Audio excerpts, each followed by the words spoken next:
Hello students, welcome to your history class.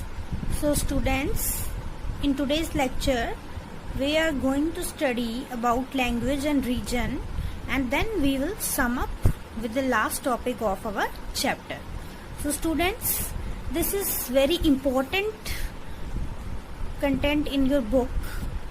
ये आपकी book में जो है एक बॉक्स में जो है दिया गया है इसके बारे में, तो this is very important to discuss, so I am discussing it. So students, Aamir Khusro, ये देखो आमिर खुसरो के बारे में आपको बुक में दिया गया है. तो ये आमिर खुसरो जो थे वो 13th सेंचुरी के पोइट थे. अफगानिस्तान से आए थे 13th सेंचुरी में, याद रखना आपने. 13th सेंचुरी में ये आए थे अफगानिस्तान से इंडिया में, ठीक है. तो यहाँ पे इंडिया में आकर यहाँ पे जब खिलजी डायनेस्टी थी उनके अंडर एज ए पोइट ये काम करते थे, ठीक है. तो आमिर खुसरो जब यहाँ पे आए इंडिया में, उन्होंने क्या ऑब्जर्व किया? Amir Khusro observe a different language in every region of this land. जब वो इंडिया में आए उन्होंने ये ऑब्जर्व किया कि यहाँ पर हर एक पूरे लैंड में, पूरे इंडिया की धरती पे अलग अलग जगह पे अलग अलग लैंग्वेज बोली जाती है, ठीक है. जैसे कि सिंधी, लाहौरी, कश्मीरी, देवार समुद्री, ठीक है. देवार समुद्री जो थी वो सदर्न कर्नाटका में बोली जाती थी, ठीक है. तेलंगानी इन आंध्र प्रदेश में बोली जाती थी. गुजारी जो है वो गुजरात में बोली जाती थी. माबारी जो है वो तमिलनाडु में बोली जाती थी. गौरी जो है वो बंगाल में बोली जाती थी. और अवधी जो है वो इन ईस्टर्न उत्तर प्रदेश, ठीक है, इस पार्ट में जो है वहां पे बोली जाती थी. And Hindavi in the area around Delhi. Okay, तो ये सब उसने ऑब्जर्व किया. और इसके साथ साथ उसने क्या ऑब्जर्व किया students? Amir Khusro went on to explain that in contrast to these languages, there was Sanskrit, which did not belong to any region. It was an old language and common people do not know it. अब उन्होंने क्या observe किया कि ये इतनी सारी languages जो मैंने आपको बताई ये तो उसने ऑब्जर्व की ही की, लेकिन उसके साथ साथ उसने एक और लैंग्वेज ऑब्जर्व की जो क्या थी? संस्कृत थी.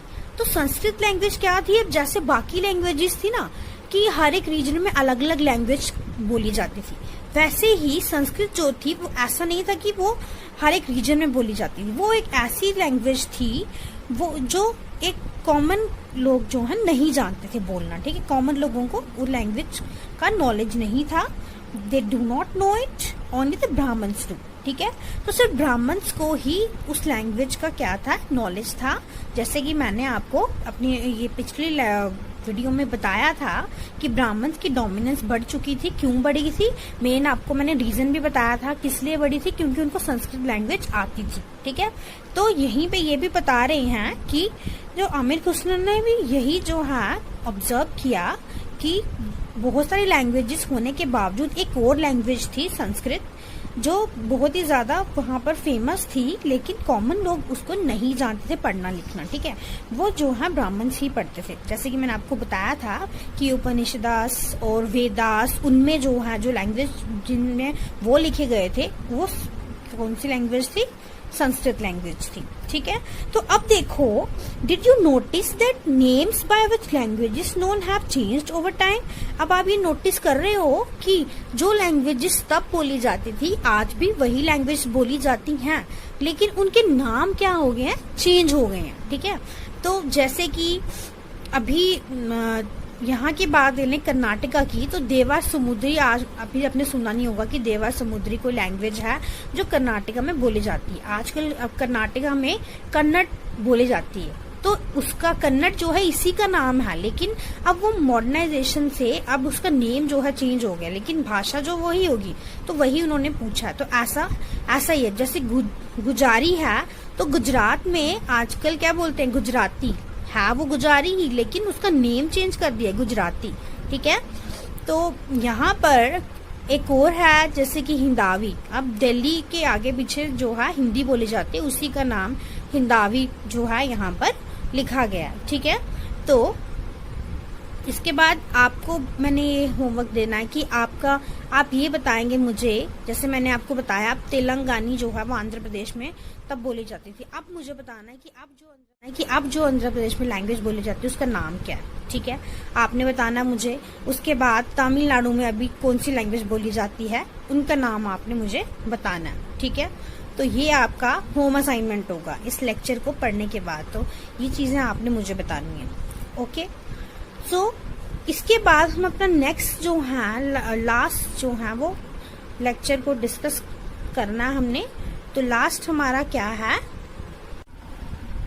Thinking about time and historical periods, जो कि मैंने आपको बताया है कि लास्ट जो है आपका चैप्टर का लास्ट जो है समरी करने के लिए पूरा ये वही है, समअप करने के लिए, ओके।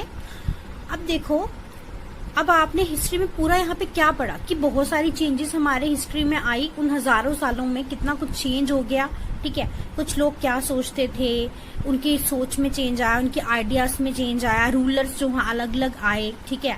उसके बाद आपने ये भी पढ़ा कि कॉइन्स की जो है मदद से हिस्ट्री पढ़ी जाती थी। उसके बाद आपने ये पढ़ा कि पर्शियन व्हील आया। उसके बाद आपने पढ़ा फायर कॉम्बैट्स जो हैं ये सब आए, ठीक है, ये सब आपने पढ़ा, ठीक है। तो अब इसी को समअप हमने करना है।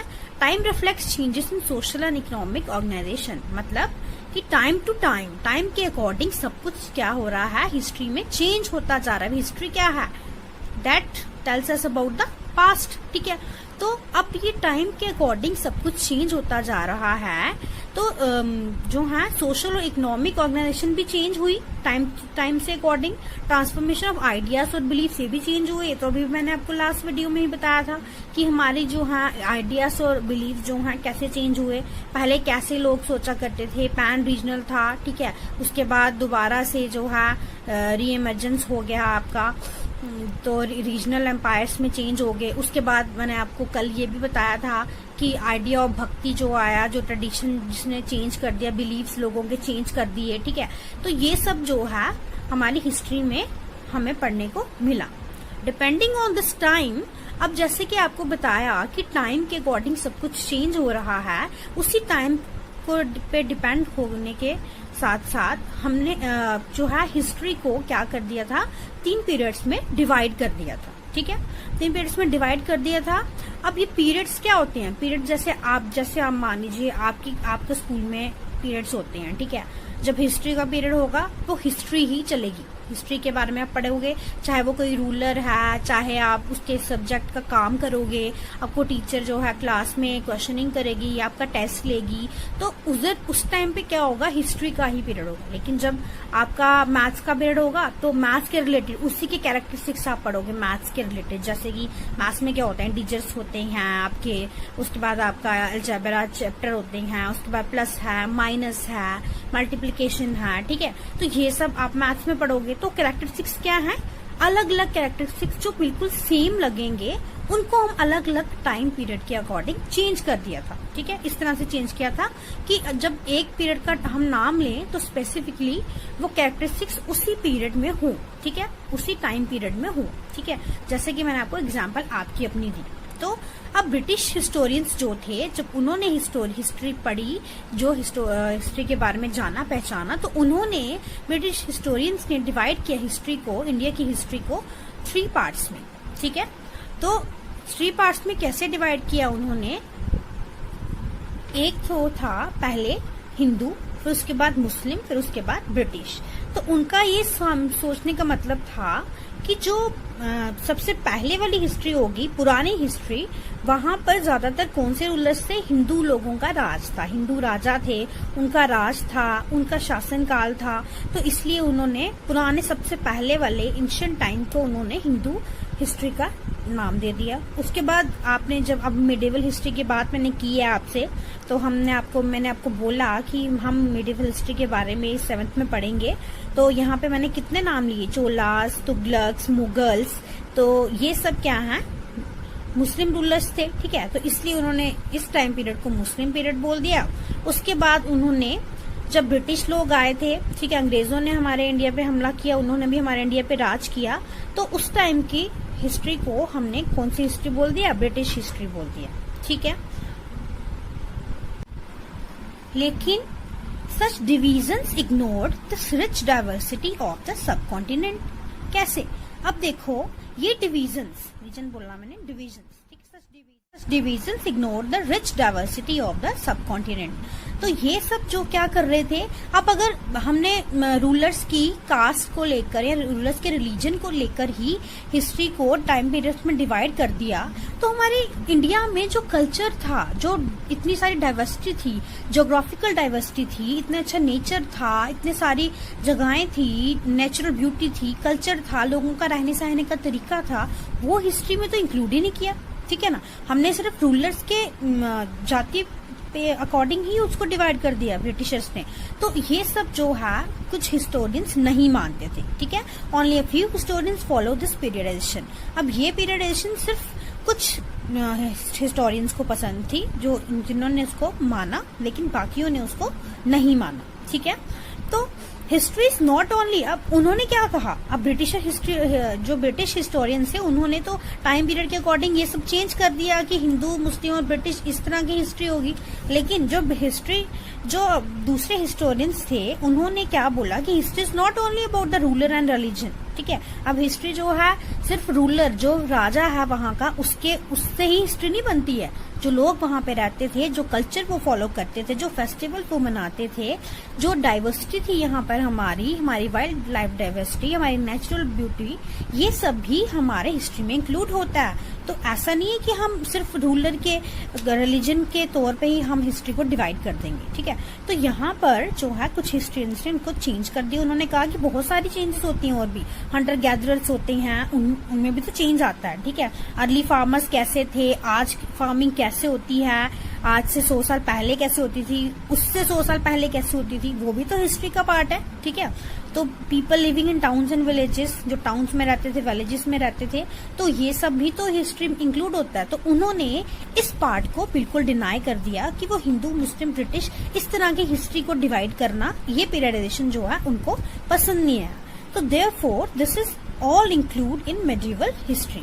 तो इसीलिए उन्होंने ये सब जो है मिडिवल हिस्ट्री में इंक्लूड किया कि ये सब मिडिवल हिस्ट्री में हमने पढ़ा। तो ऐसे कैसे बोल सकते हैं कि मुस्लिम हिस्ट्री पीरियड हुआ, ऐसा नहीं बोल सकते। तो अब उन्होंने जो है अपने तरीके से डिवाइड किया हिस्ट्री को।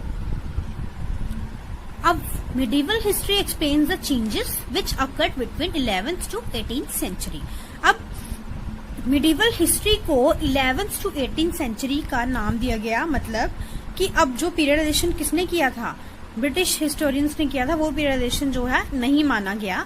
अब उन्होंने कहा कि मिडिवल हिस्ट्री जो है 11th to 18th सेंचुरी में आएगी। 11th to 18th सेंचुरी में क्यों आएगी? क्योंकि 11th से पहले वाला जो जितना भी कैरेक्टरिस्टिक्स लोगों में थे, वहां पे देखो एंशियंट मतलब पुराना, ठीक है, बहुत ही पुरानी हिस्ट्री, वहां पर उन्होंने क्या जो है क्या कैरेक्टरिस्टिक्स देखे कि कुछ भी चेंज नहीं हुआ था। पेपर नहीं आया था, आपका स्पिनिंग व्हील नहीं आया था, पर्शियन व्हील की इन्वेंशन नहीं हुई थी, लोग खेतों में अपने हाथों से काम किया करते थे, सिंचाई, इरिगेशन जो है हाथों से किया करते थे, कुछ भी चेंज जो है एंशिएंट पीरियड में नहीं आया था। ठीक है, और लोग पुराने तरीके से जीते थे। ठीक है, आदि मानव जैसे होते हैं वैसे जीते थे, कोई कपड़े की इन्वेंशन, कोई कुछ नहीं था। तो वो उन्होंने एंशिएंट हिस्ट्री का उसको नाम दिया। तो अब मॉडर्न हिस्ट्री क्या होती है, जो अभी मॉडर्न हिस्ट्री में क्या होगा, मॉडर्न का नाम ही जहाँ इंडस्ट्रियलाइजेशन हो जाएगा, फैक्ट्रीज होंगी, इंडस्ट्रीज होंगी, जहां पर हर काम कमर्शियल बेसिस पे होगा, इंडस्ट्रियल बेसिस पे होगा। ठीक है, तो मशीन का युग ही मॉडर्न युग है। ठीक है, तो उसमें भी इंक्लूड नहीं कर सकते थे। अब इन दोनों के बीच का जो समय, जहां पर थोड़ी थोड़ी इन्वेंशंस होना स्टार्ट हो गई थी, लेकिन इतना भी मॉडर्न नहीं था, तो उसी को हमने क्या नाम दे दिया, मिडिवल हिस्ट्री, जो इस 7th क्लास में आप पढ़ोगे। ठीक है, तो याद रखना आपने कि मिडिवल हिस्ट्री कहाँ से, कौन से पीरियड से कहाँ तक है, 11th सेंचुरी से लेकर 18th सेंचुरी तक। ठीक है, तो यही आपने जो है पढ़ना है फर्दर पूरी हिस्ट्री में आपकी 7th की। अब अभी तक आपने जो है बहुत सारे नाम सुने, चोलास, तुगलक्स, मुगल्स, इन सब क्या आपने सिर्फ नाम सुने। ठीक है, आपको ये कंफ्यूजन था कि ये कहाँ के रूलर्स थे, क्या करते थे, कैसे इंडिया में आए। ठीक है, तो अब जो है 1 by 1 जब आप चैप्टर पढ़ोगे तो आपको अच्छे से समझ आ जाएगा कि मिस क्या बोल रही थी, कौन से कैरेक्टर्स जो हम इस बार बार नाम लेती थी, आपको धीरे धीरे सब कुछ समझ आएगा। ओके, तो यहाँ पे आपका फर्स्ट चैप्टर कंप्लीट होता है students. So thank you students.